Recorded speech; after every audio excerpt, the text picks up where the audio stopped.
Si Pilo at si Dungkoy. Sabi ni Dungkoy, "Pre, ano ang tawag sa babaeng baboy?" Sabi ni Pilo, "Hindi baboy pa rin." Sabi ni Dungkoy, "Mali, pre." Sabi ni Pilo, ano, pre?"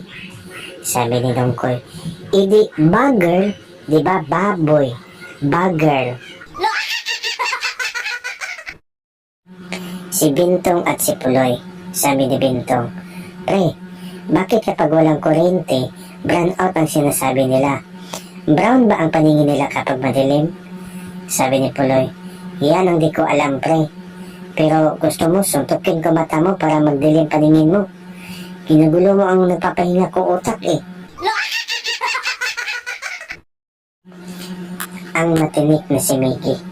Sabi ni Mickey, "Aling Miling, kunin ko daw po yung 2 plato na hiniram nyo kagabi."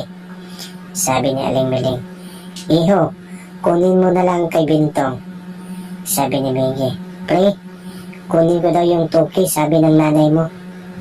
Sabi ni Bintong, "Nay, totoo bang ibigay ko yung kinukuha ni Mickey?" Sabi ni Aling Miling, "O anak, ibigay mo na. Nag-usap na kami." Si Dungkoy at si Unyo. Sabi ni Dungkoy, "Pre, alam mo, para kang suka." Sabi naman ni Unyo, "Bakit naman, pre?" Sabi ni Dungkoy, "Kasi ang asim mo." Sabi naman ni Unyo, ganun. Okay. Alam mo, pre, para kang tuyo."